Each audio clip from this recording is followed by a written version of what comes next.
함께하시리라 그렇게 믿습니다.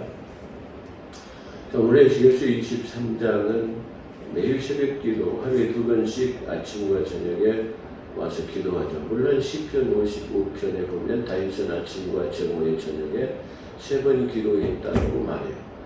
다윗 같은 사람은 그래서 아침 6시, 정오 12시, 오후 6시 이렇게 하루에 3번 기도했습니다. 우리는 그렇게 하지 못하지만 그래도 할 수 있으면 한번 해보자 그래가지고 아침 새벽 기도에 나오고 그 다음에 저녁에 모여서 잠깐 기도를 해서 아침과 저녁에 계속 이렇게 하나님의 말씀을 대하고 있습니다.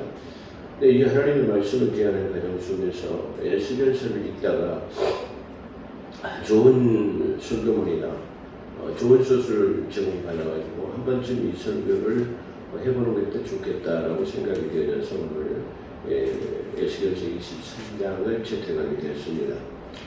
에스겔서 23장은 지금 하나님께서 왜 너희를 심판하게 됐느냐, 너희가 왜 이 적법거리 이르는 가나안 땅을 버리고 바벨론 포로로 잡혀와야 됐느냐라는 상황을 지금 설명하고 있어요. 그때 이 내용을 잘 보게 되면 지금 너희가 바벨론 포로로 잡혀가지고 황폐케 되어진 이유는 바로 너희가 하나님을 떠나서 살았기 때문이다 라고 말씀하시는데, 여기서 두 부류의 사람들을 말하고 있어요. 그러니까 전체적인 측면으로는 우리 집사님 아까 기도하신 것처럼 이 정치를 잘할 수 있는 유정자들, 지도자들이 부패했다라는 거예요. 지도자들이 부패하고 다시 말해 고관들 그리고 방백들 이런 사람들이 부패했어요. 그러니까 여기서 비단 하나님을 떠나는 평민 같은 사람들, 그런 사람들은 물론 그런 사람들도 포괄적으로 포함되어 있겠죠. 그러나 여기서 지칭하고 있는 것은 그렇게 나라를 다스리는 방백들, 고관들, 높은 지위에 있는 사람들, 그 다음에 또 하나는 종교적인 측면에서의 선지자, 제사장 이런 사람들을 말하고 있어요. 그렇기 때문에 지금 하나님께서는 어디 한 군데를 봐봐도 온전한 곳이 없는 상처투성이인 그런 시대 속에 살기 때문에 이렇게 너희들을 징치할 수밖에 없었다라는 것을 설명하고 있어요. 그런데 그 중에서도 더 하나님께서 찾으시는 것은 먼저 결론부터 말씀드린다고 한다면 너희가 이 혼탁한 세상에서 그들을 대변해가지고 나를 대신해서 나에게 기도할 사람이 없다. 나를 대신해가지고 광야에 외치는 자의 소리가 없다. 나를 대신해가지고 나의 마음을 시원케 해줄 잠언 25장 13절에 보면 추수 때의 얼음 냉수와 같아서 내 마음을 시원케 해줄 사람이 없다. 그 한 사람이 없기 때문에 어쩔 수 없이 내가 손을 대야만 했다라는 사실을 증거하고 있어요. 그렇기 때문에 이스라엘 백성들과 하나님 사이에 이미 죄악으로 인해서 틈이 생겼어요.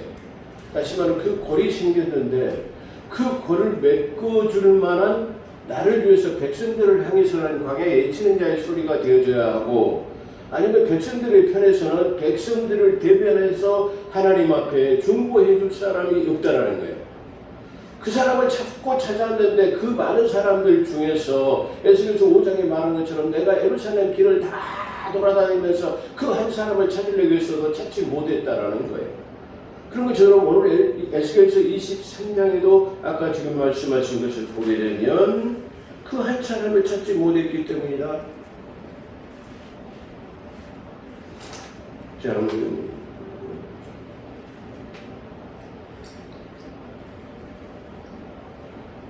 네, 그 한 사람을 찾지 못했기 때문이다라고 지금 말씀하시고 계세요. 그래서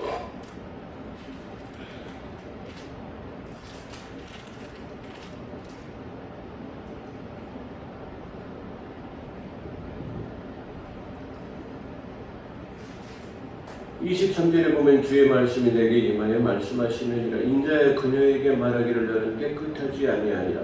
분노의 날에 비도 얻지 못한 땅이라. 내가 분노해서 비를 얻지 못한다는, 우리가 비라는 내용은 성경에서도 말했지만 하나님의 은혜를 상징하는 거예요. 잊은 비와 늦은 비의 은택을 말할 때는 하나님의 은혜를 상징하는데 너희가 비를 얻지 못한다는 이유는 너희가 내 은혜를 받지 못한다는 것을 지금 말씀하시고 있어요. 그래서 그 이유는 바로 이 비를 얻지 못하는 땅이라 하나. 그 가운데 그녀의 선지자들은 그녀라는 말은 바로 남유다 북쪽 이스라엘의 사람들을 말하죠. 선지자들이 음모가 있으니 으리렁거리는 사자가 먹이를 약탈함과 같이 젊은 사자가 먹이를 약탈한 날쌔게 낚고치는 것 같이 지금 선지자들이 그 헌들을 삼켜서 그의 영혼들을 돌보지 아니하고 지금 자기 이익만 추구하는 선지자들을 말하고 있어요. 마치 젊은 사자가 그 음식물을 삼키게 먹을 것을 삼키려고 날쌔게 움켜잡는 그 날렘과 같은 그런 평화하는 사자의 모습으로 내 백성들을 착취하고 그 영혼들이 죽어가고 있음에도 불구하고 그 영혼들을 돌보지 않는 선지자, 제사장들, 목회자들을 지금 말하고 있는 것이 그들은 그 헌들을 삼켰으며 보물과 진귀한 것을 취하였고 보물과 물질에만 마음을 두고 있다라는 거예요. 그들은 그 가운데 그녀의 많은 과부들을 만들어 그러므로 인해 가지고 쉽게 말하면 그 많은 과부들을 만들었다라는 말은 전쟁을 통해 가지고 많은 사람들의 남자들이 희생됨으로 점점점 뭐가 과부들이 많아지는 것을 말하고 있어요. 그녀의 제사장 여기서 선지자들은 그뿐만 아니라 제사장들도 내 율법을 위반하고 내 거룩한 것들을 더럽혔으며 거룩한 것에 불경한 것 사이에 차이를 두지 않아. 주의 종이 거룩한 것과 불경건한 것, 다시 말하면 경건치 못한 것과 경건한 것을 구분하지 못하는 그냥 뭐죠? 그냥 흐리멍텅한 두루뭉술한 그런 상태를 지금 나타내고 있는 거예요. 이래도 저래도 괜찮은 것. 다시 말해 우리 믿음이라는 것은 두 가지 길밖에 없죠. 사망이냐 생명이냐. 그렇죠. 그렇게 말하는 것처럼 흑백 논리와 같은 흰 것은 흰 것이고 까만 것은 까만 것인데 마치 회색 분자와 같은 회색 지대에 놓인 사람 것처럼 이것도 아니고 저것도 아니고 중간점인 그런 사람들 같은 것을 말하는 거죠. 이것을 말하는 적당주의라고 하는 가서 분명한 것을 말하지 아니하고 잘못된 것을 잘못됐다라고 말하지 아니하고 잘된 것을 잘된 것이라고 말하지 않는 적당주의 회색 분자와 같은 것. 이래도 그냥 괜찮고 저래도 괜찮은 것 같은 것을 지금 말하는 제사장들을 말해요. 그러니 이미 그들은 율법을 떠나버렸고 율법이라는 것은 바로 흑백 논리와 같은 사망이냐 아니면 생명이냐 이게 둘 중에 놓여 있는 것인데 그렇지 아니하고 뭐 그럴 수도 있겠지라고 하는 것. 진영 논리에 속하는 것과 같이 진영 논리는 이거냐 저거냐라고 말하는 것과 똑같은 것이죠. 근데 지금 이것을 지금 이게 표방하고 있어요. 그들은 불경건한 것과 정결한 것 사이에 차이를 보이지 아니하며 나의 안식일로부터도 그의 눈을 감췄으니 내가 그들 가운데 모독을 받았도다. 안식일을 구별해 드리지 않아요. 안식일을 구별하지 않았기 때문에 하나님의 백성이 아닌 것과의 차이를 두지 않는 그런 상태를 말하고 있습니다. 그래서 하나님께서는 안식일에 모독을 받았다라는 거예요. 평일과 같이 안식일을 거룩하게 구별해서 드리지 않는 주님의 날이라고 하는 것을 구별해서 드리지 않는 제사장들을 지금 말하고 있어요. 그 가운데 있는 그들의 고관들은 그래요. 그들 가운데 있는 고관들은 먹이를 약탈하는 이익 같아서 부정직한 이익을 취하고 피를 흘리며 헌들을 멸한다고요. 그녀의 선지자들을 잘 이겨지지 않은 해만죽을 그들을 발랐으며 허망한 것을 보며 그들에게 거짓 점수를 향하여 주가 말하지 않았을 때에도 말하기를 주 하나님이 이같지만 하나님은 그래 평안할 거야. 이 평안은 계속되어질 것이라 라고 말하는 것을 말합니다. 그래서 그 땅의 백성들이 억압하고 강탈하며 가난하고 궁핍한 자들을 괴롭혔고 타국인을 부당하게 학대했었도다. 내가 그들 가운데서 한 사람을 찾으려 핵심이죠. 오늘 팩트라고 말할 수 있는 내가 그들 가운데 한 사람을 찾으려 했으니 그 한 사람의 장벽을 쌓아 그 땅을 위하여 내 앞에서 갈라진 틈을 써서 나로 그 성읍을 멸하지 못하게 할 사람이라. 그러나 나는 아무도 찾지 못했다라고. 하나님께서 예루살렘이라고 하는 저 평화의 성읍을 지금 그 황폐케 만들어버리고 그들을 전부 바벨론 포로로 잡혀가게 하고 이렇게 한 이유를 내가 나를 위해서는 한 사람도 그 갈라진 틈을 메꿔줄 그 한 사람이 없었기 때문이다라는 거예요. 의인은 없으되 한 사람도 없다라고 한탄하신 것처럼 그 한 사람을 찾을 나를 위해서 아니면 나를 대신해서 저 광야의 예언자의 소리가 되어줄 사람인가 누가 있는가를 찾는다라는 거예요. 오늘 그 한 사람이 없어서 하나님께서는 지금 저 이스라엘 남유다와 북쪽 이스라엘을 심판하시겠다라는 거예요. 이 말을 볼 때 마치 지금 이런 시대 속에 살아 종교 지도자들은 지금 뭐하고 있는가 말이야. 높은 고관들이나 고위직에 있는 사람들은 전부 부정한 방법으로 이득을 취하고 있음에도 그것이 잘못되었다라고 말하지 않아요. 이 말씀을 보게 되면 뭐죠? 가장 어느 시대이든지 중요한 것은 뭐냐면 종교 지도자가 타락해버리면 그 다음에 따라오는 부패 현상은 바로 위정자들이 그 다음에 부패로 따라온다는 것이죠.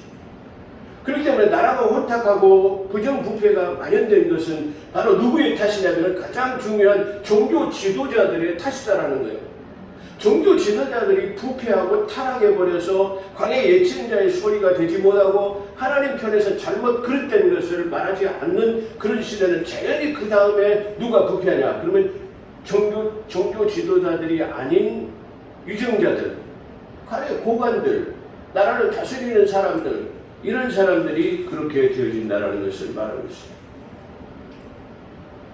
하나님께서는 광야에 예치는 자의 소리를 찾으시는 하나님께서 예루살렘의 부패와 타락을 인해 하나님과 유다 사이의 틈, 골을 메워가서 멸하지 못하게 할 사람을 자신이 몸담고 있는 사회를 하나님의 진노로부터 모멸케 할 수 있는 의인의 믿음의 사람 한 사람을 찾고 있는 것이 그 한 사람이 찾으시는 사람이 곧 바로 나와 여러분이 되시기를 주의 이름으로 축원합니다. 이것은 뭐 정부, 대정부를 향해서 아니면 뭐 높은 고관들을 향해서 부르짖으라는 것이 아니에요.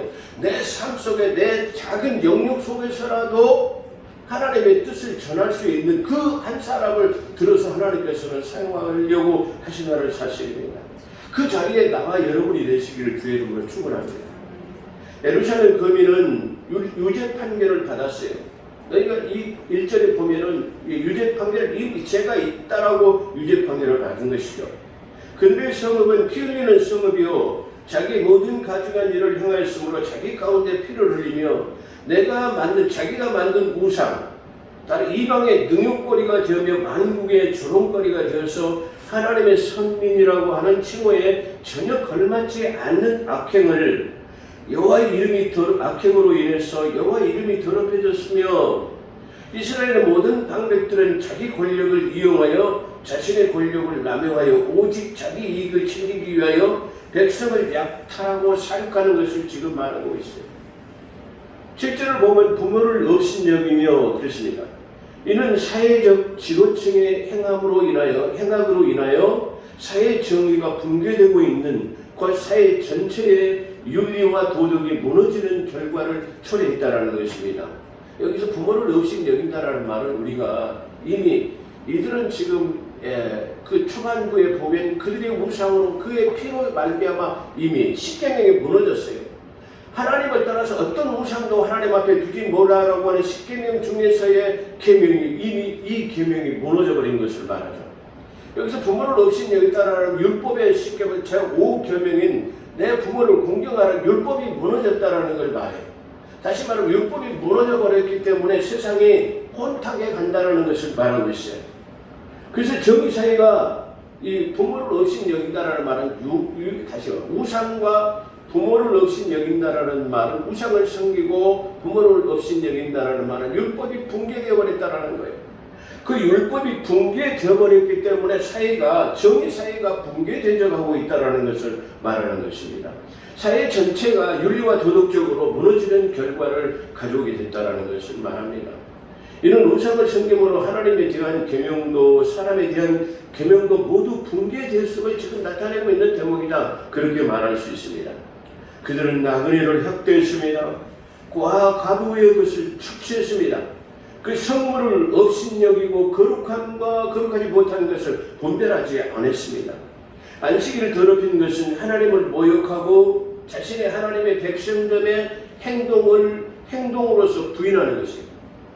하나님을 안식일을 더럽혔다라는 것은 하나님을 모욕하는 것을 행동으로 나타나는 행위다, 그런 뜻으로 지금 설명하고 있다, 그렇게 말할 수 있습니다. 그들은 죄를 계속해서 이간을 붙이는 자, 참소하는 자라는 말이죠. 여기서 참소하는 자라는 말은 남의 약점이나 잘못된 것을, 허황된 소문을 퍼뜨리는 사람을 말하는데, 내 이웃을 두루 돌며 나쁜 것을 에게 말하는 자, 이간은 참소하는 자. 참소하는 자의 아비는 누구죠? 그래서 참소하는 자, 재물을 먹는 자, 음란한 자, 아비의 하체를 드러내는 자, 부정한 여인과 부합하는 자, 이웃의 아내를 탐하는 자, 뇌물과 높은 이자로 토색하는 것 등입니다. 그렇기 때문에 여기에서 나타나는 이런 죄악들은 감히 우리가 그것을 입에 담기도, 이방인들이라도, 이방인 가운데서라도 그것을 행치 못할 일들을 믿음의 사람들이, 그리고 종교 지도자들이, 그리고 정치를 하는 저 위정달이라고 하는 고관들, 그리고 방백들, 도백들이라는 사람들이 그것을 서슴없이 행한다라고 그렇게 말하고 있습니다. 어떻게 보면 아주 신문지상에 보면 전부 고위공직자들의 그 부정축제로 인해가지고 돈을 번 그런 아주 소식들이 난무하고 있는 현 시대와 어쩌면 똑같이 그렇게 말할 수 있을 것입니다. 불의를 행함에 이를 얻는 이들은 마침내 용광로의 은혜 찢기같이 23절 31절에 보면, 그래서 나를 위해서 그 한 사람을 찾는데, 나를 위해서 광야에 예치는 자의 소리가 되어준다든가, 아니면 백성들의 편에서 나에게 주님, 그렇지 않습니다. 다시 말하면 저 출애굽한 이스라엘 백성들이 계속 하나님을 대적하니까 하나님께서 그들을 징치하려고 하니까 모세는 하나님한테 항거합니다. 주님께서 그 놀라운 기적과 이적을 통해서 우리를 애굽 땅에서 우리를 건져내 오셨습니다. 근데 여기 오셔가지고 지금 저들을 진멸한다고 한다면, 저 이방인들이 하나님을 보고 저 많은 백성들을 먹어 살릴 만한 능력이 없을 뿐만 아니라 장차 적과 꿀이라는 가나안 땅으로 이끌 만한 힘이 없기 때문에 멸망시킨다고 할까 두렵습니다라고 하나님 앞에 한거합니다. 그 한거를 받으신 하나님께서는 이스라엘 백성들을 징치하려고 했을 때 그 징치하는 것을 모세의 기도를 들으시고 돌이키셨던 하나님을 말씀하고 있는 것입니다. 그래서 불의를 행함에 이를 얻는 이들은 마침내 용광로의 의에 찢기같이 될 것이라고, 용광로의 의에 찢기라는 말은 전부 다 풀목을에 던져버린다는 거예요. 쇠를 녹이기 위해서 용광로에다 모든 것을 다 집어넣어버리면 그게 다 녹아서 물처럼 녹아내리죠. 그러잖아요. 근데 거기서 잘못된 불순물은 찢기가 된 걸 위로 다 떠내요. 여러분들 그걸 보셨을지 모르겠지만, 그 은을 재련할 때 보게 되면 팍 끓는 이 가마솥 같은 데다 은을 집어넣고 끓여요. 그러게 되면 이 불순물들이 위로 뜨게 돼요. 그 불순물을 가서 계속 걷어내요. 그 불순물이 뜨지내지 않을 때까지 걷어내는 거 전 가서 실제 한번 본 적이 있어요. 그걸 이렇게 그 사고를 가면 팔팔 갖다 놓으면 그 식으면 위에가 이게 기름이 뜨는 것처럼 이렇게 은찢기도 역시 마찬가지로 그렇게 뜨게 돼요. 그럼 그걸 또 걷어내고 또 끓이게 됩니다. 또 끓이고 되고 또 걷어냅니다. 이래서 완전한 순도의 100%의 은찢기를 말하는데, 여기서 마치 용광로라고 하는 것은 내가 너희들을 갖다 거기다 집어넣어가지고 찢기를 태워버린 것처럼 걸러내는 것처럼 그렇게 하겠다라는 그런 뜻이에요. 선지자 제사장 방백들 가운데 정결하지 못하여 비를 얻지 못하고 사람의 영혼을 삼키고 제사장의 안식을 보지 아니하였으니, 특히 제사장은 성전에서 제사를 집행하는 것 외에, 그렇죠, 이 주의 종이라고 하는 것은 대단한 큰 막중한 임무가 주의 종에게 짊어지고 있어요. 어떤 것이냐 그러면은, 이 제사장은 이 제사를 집행하는 것 외에 백성들의 재판장이 된다고 신명기 17장 8절에서 9절에 말하고 있습니다. 두 번째는 율법의 보관자요, 다시 그것을 갖다가 보관하는 그 보관자로서 신명기 17장 18절에 나타나 있습니다. 또한 백성들의 율법 교사입니다. 백성들은 하나님의 말씀을 잘 가르치는 율법 선생이라 해야 된다고 사도 바울도 복음서에 증거한 것처럼, 율법에도 마찬가지로 하나님의 율법을 잘 가르치는 자라야 돼요. 그래서 율법을 잘 보관하고 율법을 잘 가르쳐야 되고, 또 그 다음에 재판을 율법에 의해서 재판을 해야 되고 또 그 다시 말하면 하나님을 제사하는 그 직분을 가지고 있는 것이 바로 제사장이라고 말해요. 오늘날은 구약이 아니기 때문에 지금 목회자는 그렇지 않다고요? 아닙니다. 똑같습니다. 물론 구약에 의한 진리를 하지 않습니다. 그러나 우리의 사명에 있어서는 우리가 똑같이 하나님의 말씀을 잘 가르쳐야 할 의무가 우리에게 있습니다. 하나님의 말씀을 잘 보존해야 하는 의무를 우리가 가지고 있습니다. 하나님의 말씀으로 옳고 그른 것을 판단해야 하는 재판장적인 그런 직무도 역시 오늘날 나와 여러분에게 있다는 사실을 말하고 있습니다. 그래서 율법의 교사 역할을 잘해야 된다라고 신명기 33장 10절에 말하고 있습니다. 역대하 17장 8절로 9절을 말하고 있습니다. 그러므로 그들의 백성들 앞에 하나님의 책임지심을 그렇습니다. 하나님께서 그래서 대제사장만큼은 신명기 18장 1절의 내용을 보게 되면 이스라엘 백성들에게 각 12지파에게 그들의 분깃을 배분해 주셨어요. 그러나 네 지파의 제사장에게만큼은 분깃과 그의 땅을 소유로 배분해 주지 않았어요. 그 뒷면에 보게 되면 그 이유는 이와 같이 하나님께서 그들을 책임져 주시기 때문입니다. 그렇잖아요. 오늘 우리가 살아가는데도 마찬가지 주의 종들과 하나님의 사역을 감당할 사람들이라고 하면서 물질의 이득을 취하는 데는 앞장을 섰을 뿐만 아니라 남은 것을 착취하는데 그 보화나 물질에 의해서는 거기다가 마음의 심혈을 쏟으면서 바로 이와 같은 중차대에 한 사명에 대해서는 책임을 지려고 하지 않아요. 바로 그런 뜻으로 신명기 18장 1절은 기록하고 있습니다. 그렇기 때문에 우리는 하나님의 준엄한 심판자여 대리자인 역할에서 우리가 광야에 외치는 자의 소리를 감당해야 할 것을 우리는 믿습니다. 30절 나로 멸하지 못하게 할 사람 한 사람을 찾는데 무너진 것을 막아서 보수하며 나의 질투하는 질투심으로 나의 분노를 삭힌 자를 찾으시는 한 사람도 없다라는 것을 오늘 말하고 있습니다. 하나님께서 얼마나 애통하는 심령이었던가. 이 많은 백성들 중에서 이 많은 주의 종들 중에서 나를 위해서 대변할 사람이 1도 없다라는 말인가. 대한민국은 지금 이 명실상부하게 1200만의 성도가 있다라고 정광훈 목사는 내쳐요. 그 중에 전국에 20만 장로가 있다고 말해요.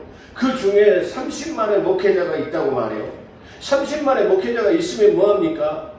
3만 명의 목회자가 있으면 뭐합니까? 3,000명의 목회자가 있으면 뭐합니까? 300명의 목회자가 있으면 뭐합니까? 그 30만이라고 하는 목회자 속에 단 30명이라도 하나님을 위해서 외치는 자가 없다라는 것은 하나님께서도 오늘 또 외통하는 것이에요. 하나님께서 오늘 지금 찾으시는 거예요. 그 30만 속에서 나를 위해서 지금 과연 몇 사람이나 대한민국을 위해서 부르짖을 수 있는가? 나의 백성들, 내 영혼을 너희들에게 맡긴 내 영혼을 어떻게 책임지고 있느냐라는 것을 오늘 물으신다면 뭐라고 얘기해야 할까요? 그 질투하는 질투심으로 나의 분노를 삭힌 자를 찾으시는 한 사람도 없다라는 것을 말하고 있어요. 예.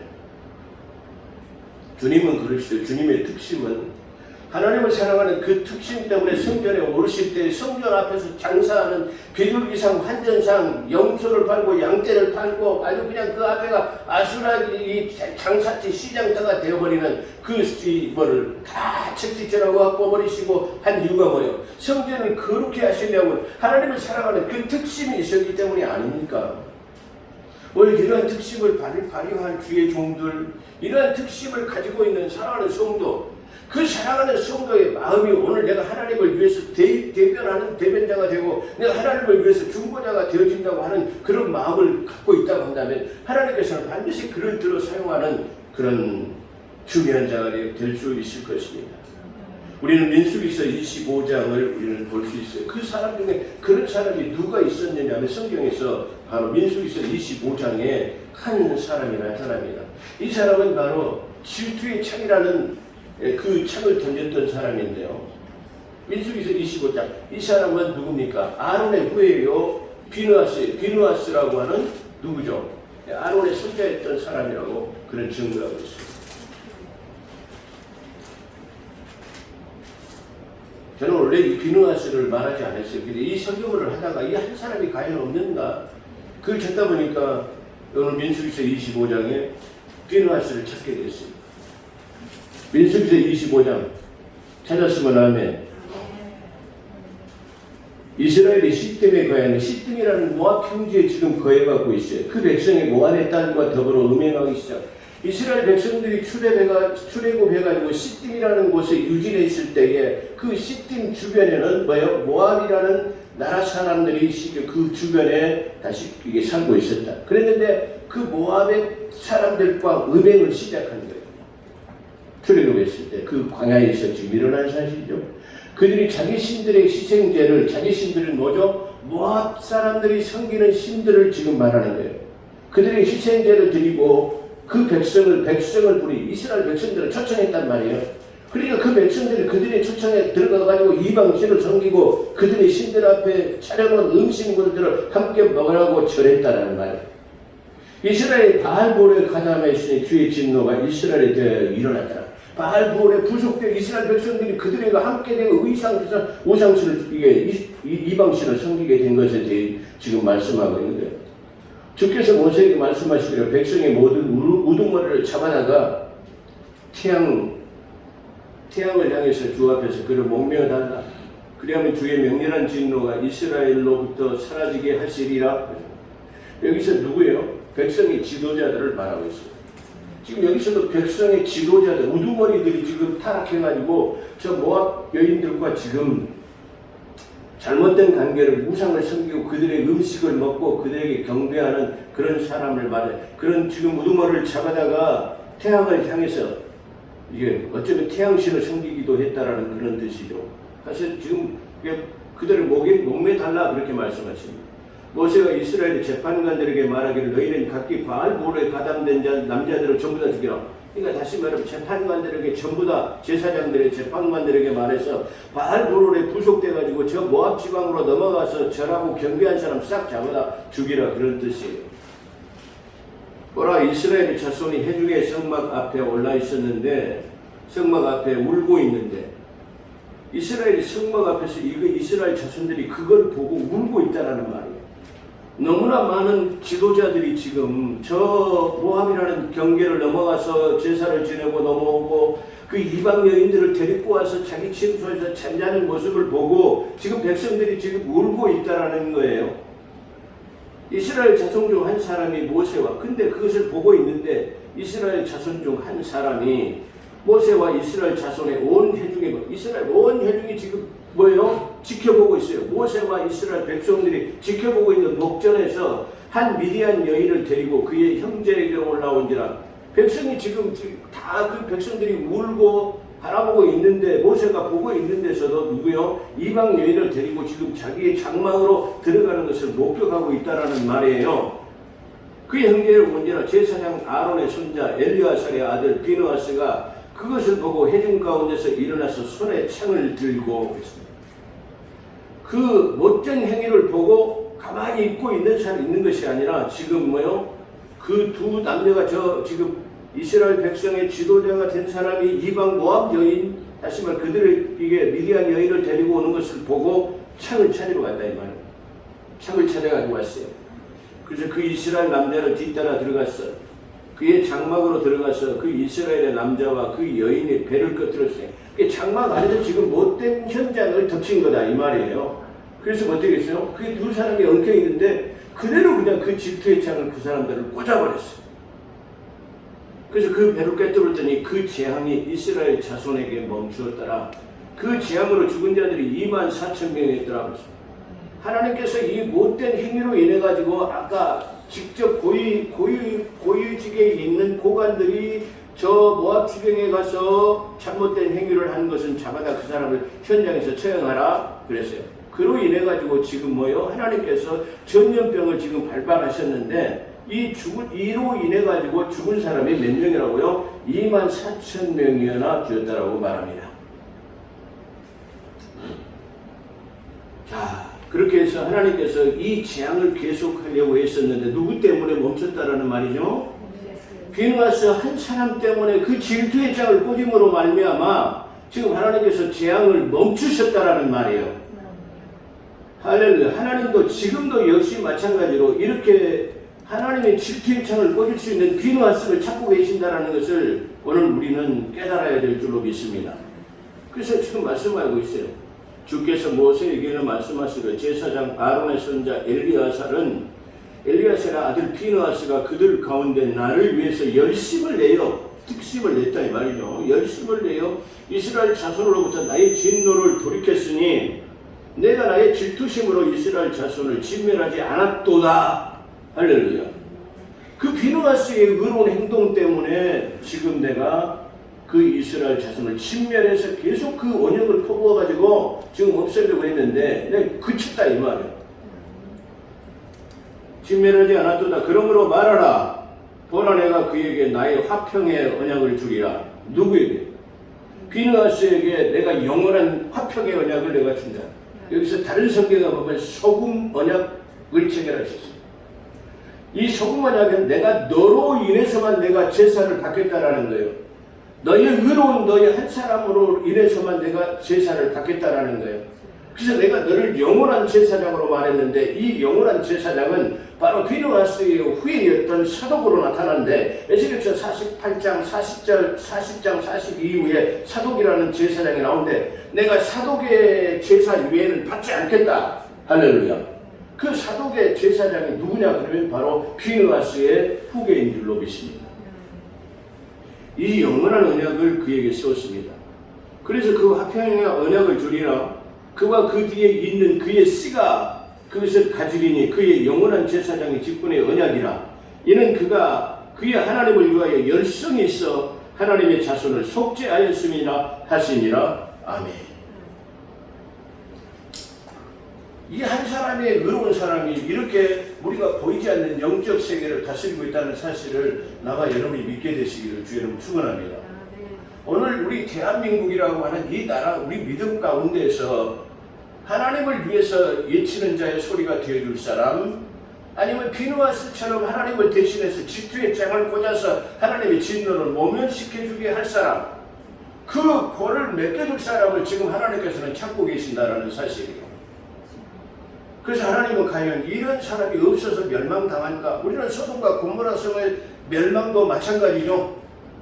세 명의 천사가 와서 두 사람은 소돔과 고모라라고 보고 한 천사는 지금 누굽니까? 아브라함과 이 대화를 17장에서 하고 있습니다. 창세기 17장의 내용에서 하나님 그곳에 그 다섯 성읍에서 만약에 의인들이 있다고 한다면 그 성읍을 멸할 때 의인까지 같이 죽게 될 건데 그러시면 불공평하지 않습니까? 그래 그러면 말하라. 의인이 몇 명이나 있겠느냐? 만약에 의인 50명이 있으면 하나님 앞에 항거하는 거죠. 일종의. 하나님 만약에 50명 있으면 어쩌시려고 그랬습니까? 40명이 있으시면 어쩌시려고 그랬습니까? 만약에 30명이 있으시면 어쩌려고 합니까? 20명이 있다면 어쩌랍니까? 그런데 마지막으로 만약에 그것에 10명쯤은 있겠지라고 생각하는 거예요. 그 다섯 성읍에서 의인 10명쯤은 있을 것이라고 생각했어요. 왜? 이 자기 조카 롯은 부부가 있고 두 딸이 있어요. 4사람, 그 가족만 해서도 4사람이야. 거기도 사이가 2사람이 있었어요. 6명이란 말이야. 그럼 최소한 몇십 년 동안 살았는데 그 주변에 4사람은 전도되지 않았겠는가 그런 뜻이에요. 그래서 아브라함이 중보는 거기서 그럴 때 10사람만 있으면 만약에 어떠시겠습니까? 그래 10사람만 있으면 내가 뭐예요? 멸하지 않겠다라고 했어요. 근데 그 소돔과 고모라는 10사람의 이게 의인이 있었나요? 만약에 10사람이 의인이 있었다면 멸망받지 않았을 거예요. 마찬가지로 오늘 또 우리 시대를 살아가는 이도 우리 땅도 마찬가지예요. 소돔과 고모라의 때와 같다고 하는데 소돔과 고모라의 같은 이 때에 의인 10명이 있다고 한다면 우리나라는 심판받지 않는 그런 복된 나라, 그런 나라, 의로운 나라가 되어질 것입니다. 그런데 어떻게 해요? 없었어요. 그래 그들이 어디로 도망갔나요? 그 세 사람이 자기 아내는 소금 기둥이 되어버리고 롯은 두 딸을 데리고 소갈성으로 들어갔어요. 소갈성은 뭐예요? 우리가 그 말씀을 추론해 보면은 그 소갈성에 7명의 의인이 있었다라는 말이에요. 이 3명이 그 뒤로 도망가니까 10명의 수가 더해졌기 때문에 소갈성은 심판에 면해진 줄로 믿습니다. 아멘. 오늘도 우리는 하나님께서 이 에스겔서를 통해 가지고 오늘 이와 같은 나와 그 한 사람이 내가 되어져 가지고 하나님을 위해서 중보할 수 있는 자, 하나님 앞에 대표로 기도할 수 있는 자, 그리고 대표 기도라는 건 그만큼 중요한 거예요. 대표 기도자가 되어주고, 아니면 또 하나님의 편에서는 내가 질투의 청을 뿌릴 수 있는 비누아스와 같은, 그렇죠, 아니면 광야에 외치는 자에게 소리가 되어진다는 사람을 찾고 계신다는 사실을 우리가 기억해야 할 것입니다. 기도하겠습니다. 거룩하시고 자비로우신 하나님, 오늘 말씀을 통해서 한 사람을 찾으시는 그 한 사람이 내가 되기를 원합니다. 주님, 내가 여기 있습니다. 나를 사용하여 주시옵소서 하는 신앙 고백이 오늘 있어지게 도와주옵소서. 나의 삶의 현장에서 이것은 하나님 아버지 가까운 내 주변을 정화시키는 것이요, 하나님 아버지 내 가까운 이웃에게 하나님 외친 자의 소리가 되는 것입니다. 이것을 각자의 사명으로 받아 내가 있는 처해 있는 그 자리에 하나님 광야에 외치는 자의 소리, 비누아스와 같은 질투의 청을 던질 수 있는 자가 되어지게 도와주옵소서. 오늘도 함께 하신 것 감사하며 우리 구주 예수 그리스도 이름으로 감사